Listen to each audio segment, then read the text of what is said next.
Imagine this. You wake up, grab your coffee, scroll through your feed, and bam! Rumors are everywhere. Anfernee Simons to the Boston Celtics? At first it feels like one of those wild trade machine fantasies fans toss around on Twitter at 2 a.m. But this one's got legs. This isn't just noise. This is smoke. And where there's smoke this close to the deadline, you better believe there's a fire somewhere in the front office. Boston fans, they're split. Some are ready to roll out the green carpet. Others are clutching their pearls at the thought of shaking up a roster that's already sitting near the top of the East. But here's the thing. This move could be franchise-altering in ways you don't fully see yet. So, let's break this down, layer by layer, because there's more here than just Boston needs scoring.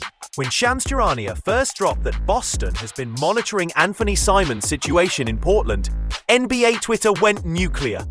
Portland, for their part, is dangling Simons as their biggest trade chip. A 24-year-old scoring guard with a silky jumper, lightning handles, and the ability to light up a scoreboard in minutes. When Shams Charania first dropped that Boston has been monitoring Anfernee Simons' situation in Portland, NBA Twitter went nuclear. But here's where it gets spicy. This isn't just Boston kicking the tires. They've been in the market for a specific kind of guard, someone who can take pressure off Jason Tatum and Jaylen Brown without completely hijacking the offense. Simons? He checks that box and brings something Boston's bench has lacked: consistent shot creation. Let's be real. The Celtics have been dominant this year. Their defense, still elite. Their offense, among the league's best. But come playoff time, you can't have stretches where the ball sticks or the offense stalls. We've seen it before.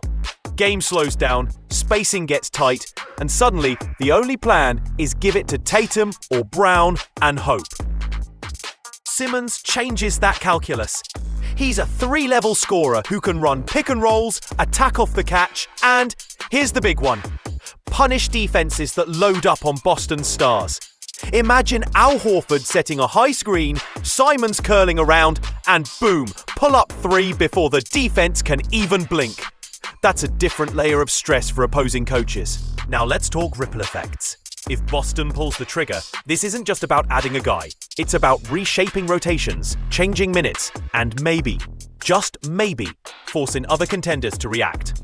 Think about Milwaukee. Think about Philly. If Boston lands Simons, those front offices might suddenly feel pressure to match the firepower. You get a mini arms race. And in the East, where margins are razor thin, one extra shot maker could be the difference between a second-round exit and a parade down Causeway Street. Here's the part Boston fans don't want to talk about. What's the price? Simons isn't cheap. He's locked in at around $24 million a year, and he's in his prime. Portland's not giving him away.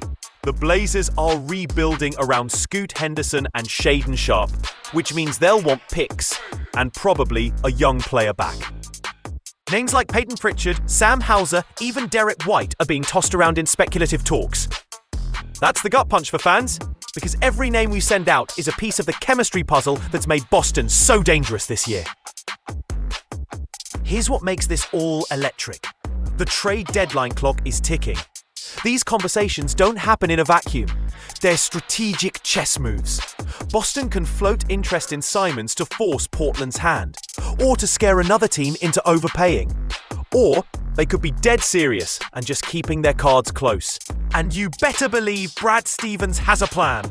This is a GM who plays 4D chess, never reactive, always 2 moves ahead. The question is whether Simons is his checkmate piece, or just the perfect bluff. Picture this. It's April. TD Garden is rocking. The scoreboard's tight.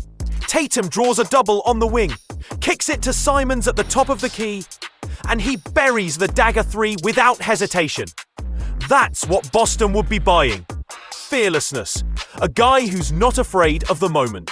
Defensively, that's the knock. Simons isn't Marcus Smart. He's not locking up opposing guards. But Boston's scheme and personnel can hide that weakness better than most. You surround him with Drew Holiday, Brown, and Tatum, and suddenly that liability becomes a non-issue. The city's buzzing. Sports radio's taking calls every hour. Half the voices saying, go get him. Half saying, don't mess with the chemistry. But here's the thing. Boston's history is built on bold moves. Trading for KG, trading for Ray, signing Horford. None of those were play-it-safe moments. This would be another chapter in that story. A swing for the fences with a ring in sight. The wild card? Injuries and playoff matchups. If the East turns into a shootout, Simon's scoring becomes invaluable. If it turns into a grinded-out defensive war, maybe Boston would rather have kept their depth and defensive stoppers. That's the gamble. So here's the question, Celtics Nation. Is Anfernee Simons the missing piece? Or the move that messes with the magic? We're going to find out soon. And trust me, as the deadline inches closer, this story is going to heat up like the garden in June. If you want to stay ahead of every twist, every leak, and every bombshell rumor, make sure you hit that subscribe button, smash the like, and check out my next video where we break down the other blockbuster trade that could flip the NBA on its head. You're not going to want to miss it.